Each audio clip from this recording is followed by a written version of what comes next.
Yo, what's going on? Podcast world, it's your boy Kevo. I'm here with Pastor Kevy Kev. This What is up? What up? Underground. We're doing things a little bit different. We're actually doing a podcast version. We're doing a YouTube, but we're going to podcast. It's a little bit easier for both of us. That's really all there is to it. So yeah, we're here. This is the platform that we'll be doing our show on from now on, but nothing else has really changed. This is what we do.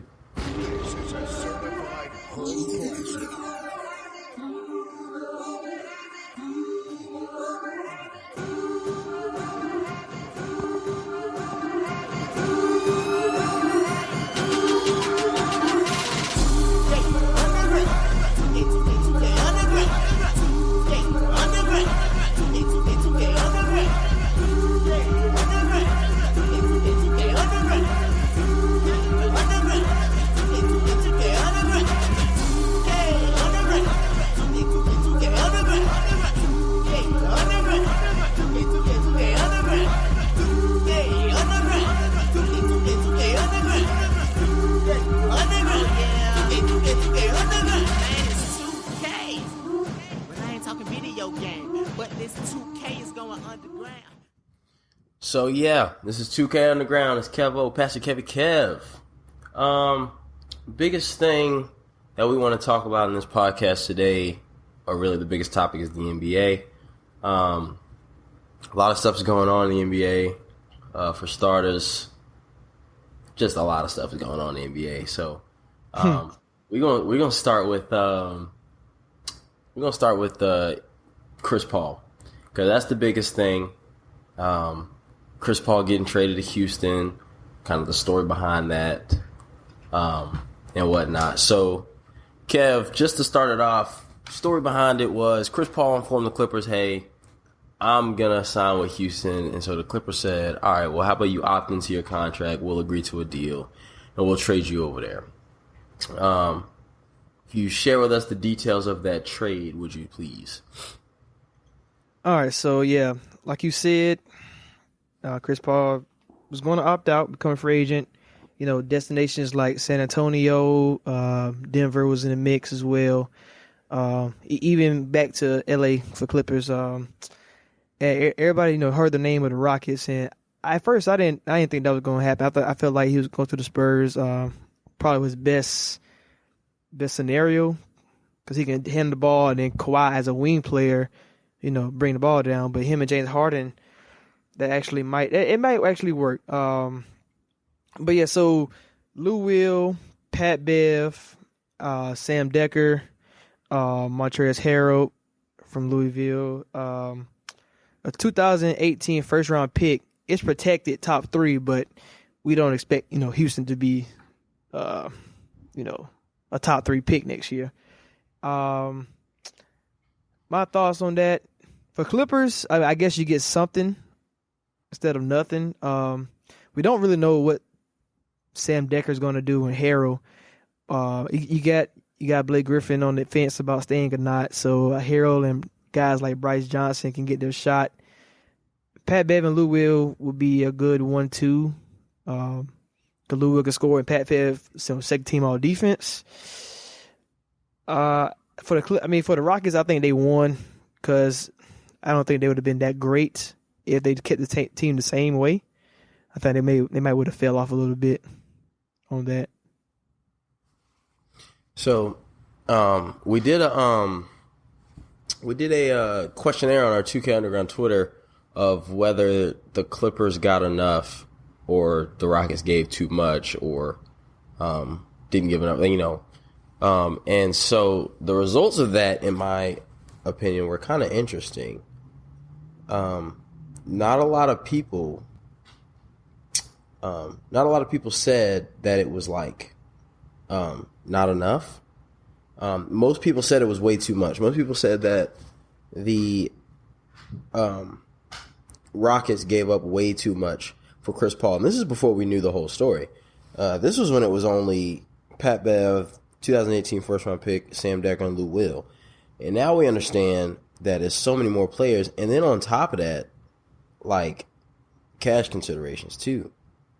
So I think that's pretty interesting. Me personally, I don't know I don't really know exactly how I feel about Chris Paul and James Harden working together. I'm still trying to figure out if I think that's going to be a good match. Well, Chris Paul to me can like probably him and LeBron James can play with anybody. I mean, now yes, great. Paul and Harden was two ball dominant players, but now you have another playmaker. When James Harden was tired, who you got to play make? Right. Yeah, that's true. I guess I think I see James Harden more of a pure scorer who was playing a role that allowed him to have monstrous stats. But I don't personally believe that that's the kind of player he is, a 31, 8, and 11 guy. I don't think that's really. I think it's just when he has the ball so much, he can't shoot every shot. And I know he was a playmaker because even in OKC you could see it. But I think that he's more of a 6 assist guy, 35. Man, not 35, but 33, 6 and 7 kind of guy. So I do think that he's going to go back into that. You can be the scorer guy. And now one thing that the Rockets have to worry about is Chris Paul's never been one to disappear in a game in the playoffs. This past year was not the first time James Harden has done such a thing. So I do now you really and I don't know what it is about Chris Paul, but when it comes playoff time, man, that dude is a different animal. He's best point guard in the game when it comes playoff time because he will defend, he will make big shots, he will do this, that, and the third. I wish he was more aggressive though. Yeah, it's that's just I feel like it's not his game. He can over dribble, and it's weird because he dribbles not to shoot. And it's just I've only seen a few players, even because we play basketball, just playing, you don't see people dribble so much when they're not even looking for their shot. So it is odd. And I wish he would go, it seems like when most players take over a game, like LeBron or Kyrie, you see them being aggressive. It just seems like Chris Paul, when he takes over, it's just because he's making all the shots he shoots, not because he's actually trying to be aggressive. So yeah, Chris Paul's one of them weird dudes. I wish he'd do other stuff. But he's still so great that it's pretty crazy. Do you think the Rockets are done? No. Because I feel like there are topics about Paul George and him going to the Rockets as well, and I'm thinking to myself, Paul George, James Harden, Chris Paul. I feel like that's not enough balls, and having Paul George as an alpha right now. I feel like he probably needs to be a beta to win the championship, but you're really asking him to take two steps back with Chris Paul and Harden, and I don't think that would mesh all well. It's good for an All-Star game or Team USA, but for an NBA season when you're playing top-notch competition every night, and I feel like it's not enough balls. I wouldn't consider Paul I don't think they're done, but I don't think Paul George is the move that needs to be made. I'm looking more at some role players. They'll probably get rid of some other pieces that cost a little bit of money. I know me and you talked once before. We're talking about Ryan Anderson. He costs a pretty penny. They'll probably get rid of, because Ryan Anderson's not somebody who makes you go from a contender to trash, so he's expendable. So yeah, I see Ryan Anderson to be a move. I think it's more so for all right, they got Chris Paul, so now they're going to look and they're going to reevaluate their roster. Last time they had a roster where the backcourt was supposed to be stacked was Jeremy Lin and James Harden, and that was because of after the whole insanity stuff, but. They're gonna relook. Personally, I think that Ariza's still a great piece at the small forward, but there are a lot of small forward free agents out there. Gallinari, Rudy Gay. The list goes on. I think that where they should focus is the power forward position. If I were to see somebody, it would be very interesting to see Blake Griffin go that way. Because I think that they missed out on Chris Bosh, of course. I guess they dodged that bullet, but Chris Bosh, Blake Griffin would be a cool person to see go to Houston. Paul Millsap would be a great fit too as well. Paul Millsap, yes. See, Paul Millsap. for me, I probably take Paul Millsap over Blake Griffin, and the only reason why I do that is because he doesn't really need the ball. He's a great defender. Like, people don't know, him and Al Horford together was great together defensively, as well as offensively as well. But Blake Griffin, he needs the ball for me to be effective, in my opinion. And with Paul Millsap, he can go bang with the big guys. He can get his touches, but he's not going to sit there and complain. Somebody like Blake Griffin. Because I feel like Blake Griffin is too good of a star, too good of a. If you saying your big three, I feel like him being the three is kind of insulting a little bit. If you get what I'm saying. And Paul Millsap as a three, that's great, because Paul Millsap to me is better than Kevin Love, so it give you that advantage, But having Blake Griffin, you just got three. You got not superstars, but you got three upper echelon players in the NBA. It's kind of hard for that to function. See, with guys like Draymond, it can work because he's defensive anyway. Or Clay, he's a shooter for like as a big three or a big four. But with Blake Griffin, I feel like it's just too many basketballs. I don't know. Yeah, I agree with that. Actually, that's a good point. Blake Griffin maybe not the best option. I like Paul Millsap better, actually. Now that you say that, for sure, definitely, more than Blake Griffin. But the thing that is huge about Chris Paul, well, what we was talking about the Rockets, is they also want Paul George, and like we were saying, like that's not. I don't see that being the fit. And I mean, from what just like we talk about this kind of stuff all the time. It's not. I don't know. I don't see it being a big fit. But going into Paul George, I wonder if this like kind of affects like how he's gonna play on play on the rest of free agency, because it's like, think about it. Like, if I'm Paul George, like my options look a little like this. I was like, wherever I go, this 1 year is guaranteed. I'm going to be somewhere, obviously. Try my best to make, whatever. But, like, if I'm Paul George, I'm like, okay, like Boston, Paul George has expressed interest that he wanted to play with Gordon Hayward. Boston looks like a big suitor to get Gordon Hayward. And apparently, there's a story of Paul George saying he'd sign an extension if Gordon Hayward signed to Boston, or I don't remember. You were mentioning just so many rumors. But regardless, me personally, if I'm Paul George, I'm saying, you know what? Like, I want to see what Indiana's thinking first. Like, yes, I intend to leave, but like, that's a lot of money on the table. And if Indiana can make moves to where I see a bright future, I can make a first, all NBA team, and then I can get this $250 million max. Like, why not? Like, if you because I don't know what his main goal is, but for me personally, in my personal opinion, I want to win. But I also don't want to win and just be another piece. I do want to be a main piece on a winning team. So like, I wouldn't want to go. That's why I could never be Carmelo and go to Cleveland or nothing like that. Like, I want to be Paul George, and like, Miles Turner is a piece. TJ Leaf is a young prospect, but like imagine if they would have got make some trades, if they would have got Malik Monk, let's just say, like if they would have moved up, and then it's like, if I'm Paul George, I'm like, okay, I see a direction.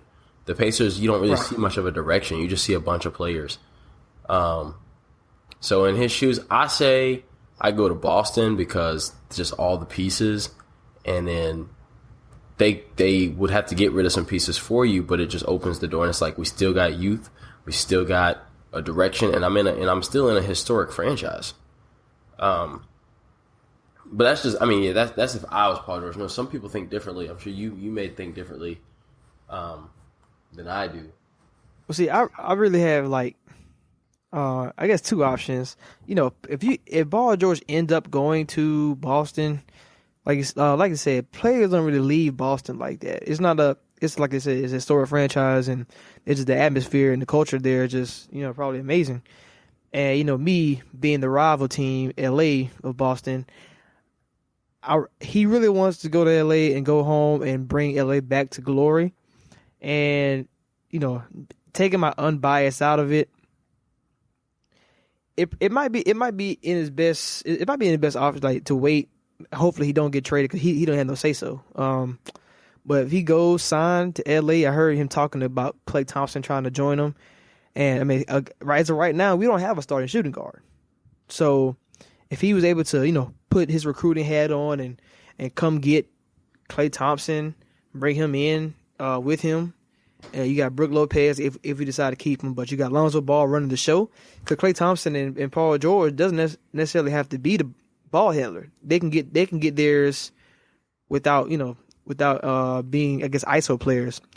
And on top of that, Klay Thompson and Paul George together would be a great defensive wings to have. Because Lonzo Ball can't guard nobody yet, save his life. But so if I was him, if he doesn't go to Boston, which I think is the better option, then yeah, I will take my talents back home. But like, do you think Paul George and, like, let's say they sign Hayward, like the reports say, and Isaiah Thomas and Al Horford, do you think that's enough to beat Cavs? Yeah, I think that well, it depends. You have to keep because a big thing that I noticed with, like, the playoffs, especially with Boston, is that energy role players don't result in wins like originally assumed. I think that Paul George and Gordon Hayward, let's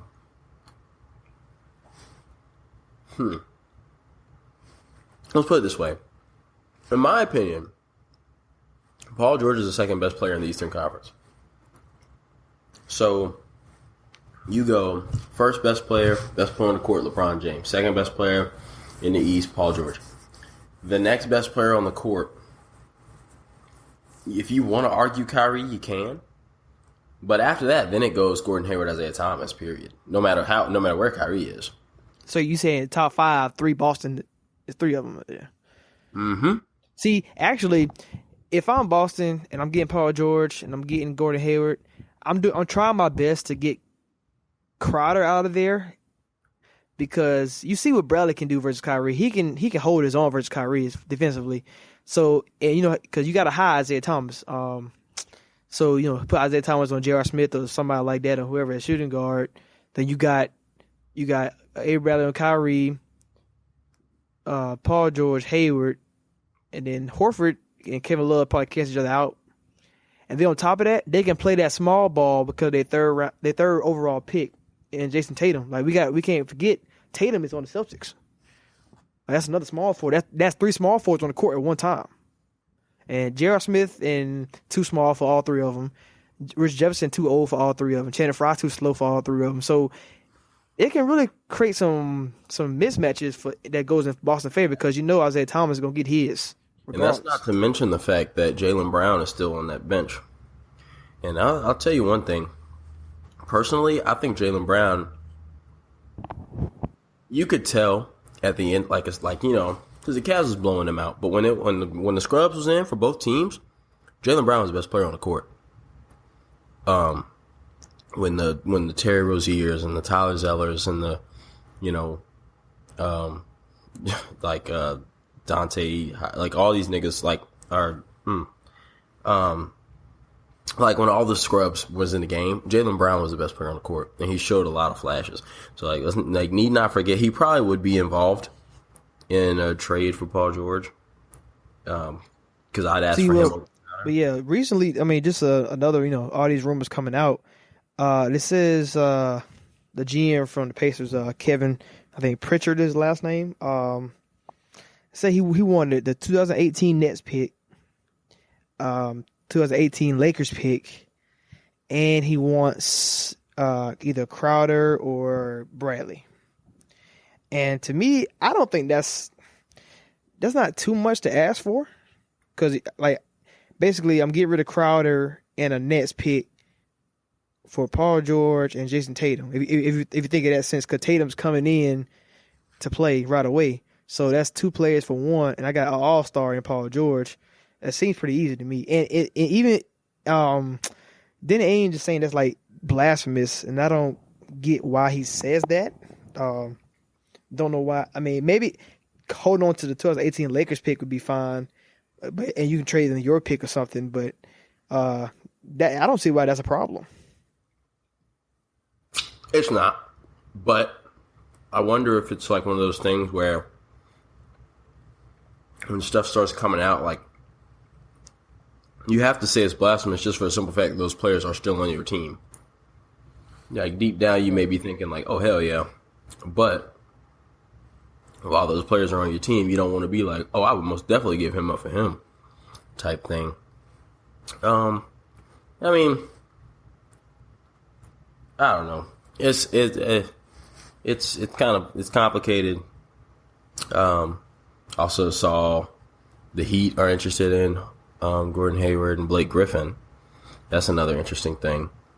Yeah, I really have no clue where he's going to go. Because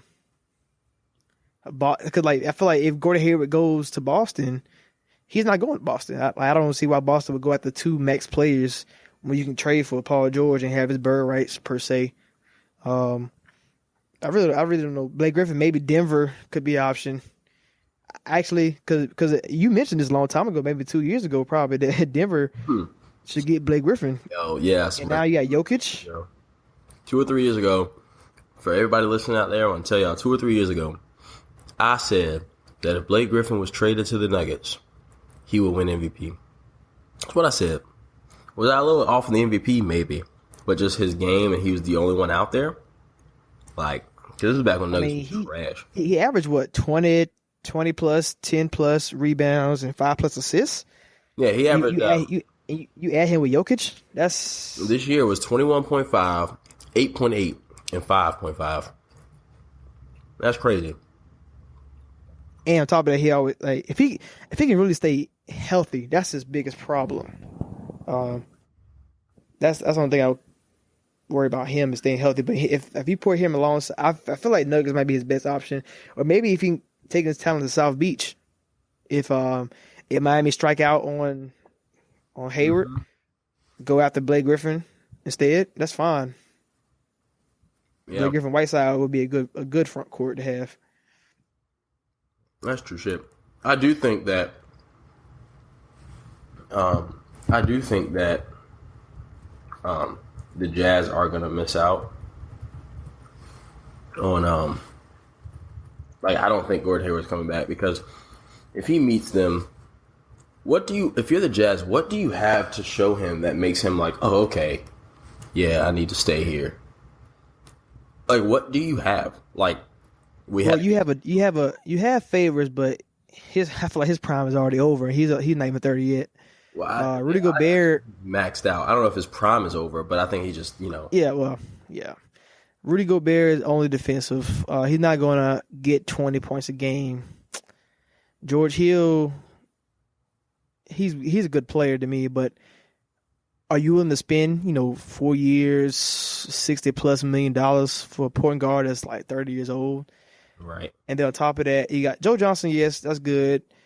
Joe Ingles is a free agent, but he's also 29, 30 years old as well. So and then if you look at the recent draft they did, they passed up on Kawhi Leonard, they passed up on Greek, they passed up on Jokic. Like that's 3 stars that they could have had with Hayward, and it wouldn't be no question about him leaving, especially if they turned the way they are now. Yeah, that's what I'm saying. So, like, if I'm Hayward, why do I sign this 5-year extension? In 5 years, Ingles, Johnson not going to be here. George Hill probably not going to be here. And, so, like, the only thing you have to sell is we have a good roster right now, and we made the playoffs. And we can get better. Sure, that's the only thing you have to sell. Because other than that, you're not getting, let's be real, you're probably... I don't know. I feel like at some point it's coming where the Spurs get trash. But until we see it, you're probably not beating the Spurs. You're not getting higher than Golden State. So then the Rockets, you're probably not gonna get higher than the Rockets at this point. So you only can go up to 4. You were 5 last year, and you were 5 last year. You can only move up to the Clippers, who you'd replace because they lost Chris Paul. But you got Minnesota, who decide they about to come hoop. So really, you can say, yeah, we got a good roster. We can only get better, but like, how much better? Hey, you gonna go up 1 seed, first round exit? Like, you get a 4 seed, you get home court just to lose first in your home court because you lost to the Clippers game 6 in your home court. You could have closed it out. What do you think about we talk about Paul Millsap maybe going somewhere Rockets, maybe he can go to Denver too. Yeah. If Blake Griffin don't go there, what about guys like Rudy Gay and guys of that nature like that? Gay, Gallinari, Wilson Chandler's, like them wings. See, this is the thing. The best, I think it's almost been determined that the best wing player to get in free agency is, as far as value is concerned, outside of course, Kevin Durant, who's, he ain't going nowhere, but technically he is a free agent. But like the best one to get as far as value was James Johnson. Just because he is a poor man's LeBron James. Shoot, defend, positions 1 through 4. Those of you who don't know, James Johnson is a problem. Like, he's not just some guy. I know, like, a lot of you, if you don't really watch or pay attention to sports, you probably never heard of him, but he is a serious issue. So you got like Gallinari, and it's gonna be, and I think that those guys, it depends on kind of what their thoughts are. Like, if they want to win, they may take less money because I think Detroit needs to figure out what they want to do with small forward as well. And I think Gallinari is a good piece in Detroit. I think that I haven't even thought about this until just now. I think that LA, I don't want them to be the centerpiece, the big free agent they bring in this summer being one of them, but like they could be a great piece, come at least for 1 year. Yeah. Miami needs some scoring because Justice Winslow's not a scorer, and it's just more and more obvious as he plays. Like, he's not going to score. He averaged 10 points a game, so he'll probably max out his career at 14, 15. Probably average 13 for his career. Like, if that. Like, he's not getting up in the 18s. That's just how it is. But, like, same thing with Detroit. Stanley Johnson's the same way. Like, he's just, like, they're off. Like, they're just not going. It's just not going to happen.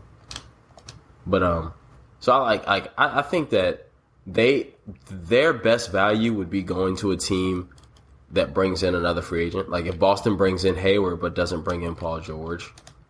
Like, yeah, I can see that. Wilson, Gallinari, who's a 6'10" small forward, who can play power, like, to slash power forward, so he can come out here and, like, you go small, but he's 6'10", so you're not small, and he's a problem. Right. Which would definitely, shoot, like, if you can't get Paul George, yeah, you didn't hit a home run, but you got a triple if you get Gallinari, like, instead of Paul George. Like, so that's where I think they should go. But it all depends on if they want the money. Gallinari could end up in Brooklyn. You know what I'm saying? Like, you just don't know. If moving on to another free agent with a dysfunctional organization, Derrick Rose is probably. He probably going to Timberwolves, and like just to read, like, I feel like there's no other team, Timberwolves or Pelicans, if I see Derrick Rose, and Rudy Gay, I see him in OKC, stuff like that. But like talking about like that, how bad of organization the Knicks is, finally get rid of Phil Jackson. I guess that's a start in the right direction, depending on who you bring in. See, but at least.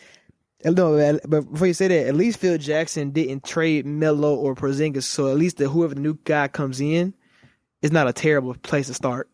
Right. Like, it's a bad place to honestly, you're already starting from the bottom because they're so dysfunctional. Like, you can't do any worse than they're already doing. The thing about Phil Jackson is, man, he's so overrated as a basketball mind. Like, we have to remember, it's not like Phil Jackson invented the triangle. Right. So when people say like, he won, whatever, 11 rings and this, that, and the third triangle offense, this, like, first of all, the triangle offense existed before Phil Jackson was around. So it's not like he invented that offense. So he just used it. And then honestly, it's not like he's the reason why it was so successful. Is he had two of the top 5 players that played the game. And keep in mind, he had Shaq And Scotty. Yeah. War Odom. And then he also had Pau Gasol, who, if not the best, the second best international power forward to come to play the game. Because you can't put him ahead of Dirk, but he's definitely second best.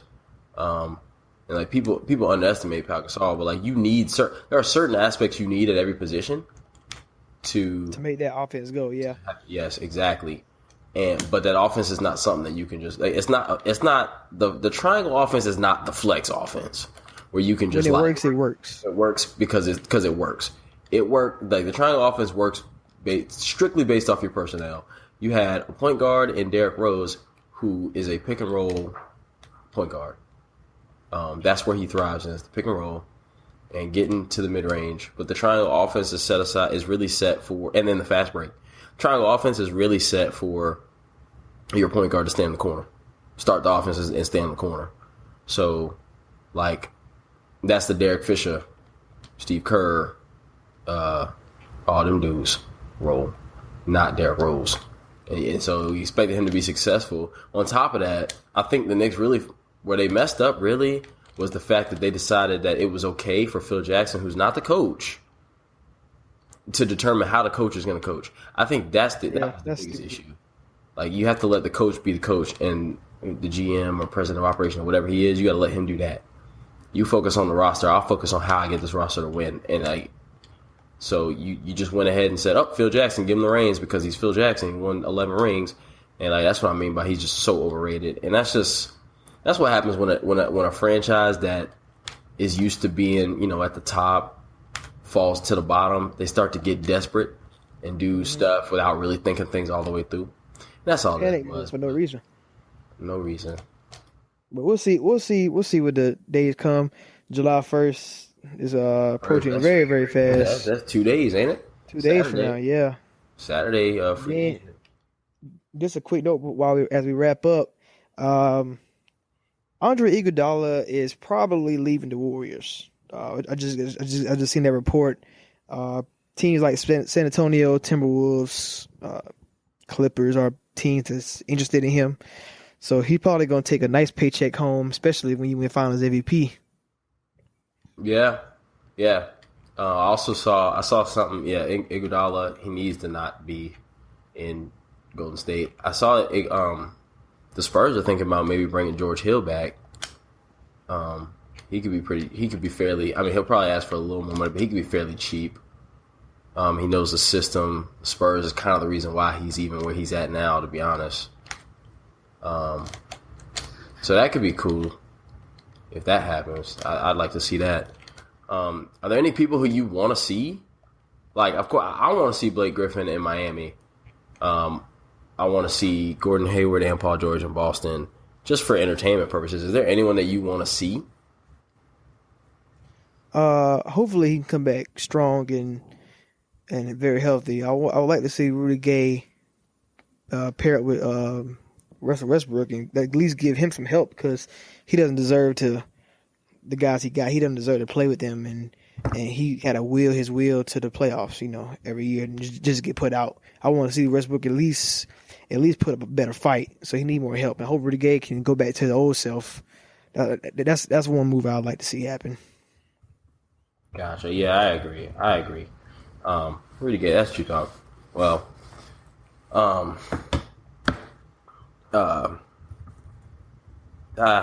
yeah. I agree. I could agree with that. Well, that's all the time we got for our first podcast here at 2K Underground. It's me. It's your boy Kevo. 2K Underground. Until next time, y'all. Y'all be easy. I hope y'all enjoyed it.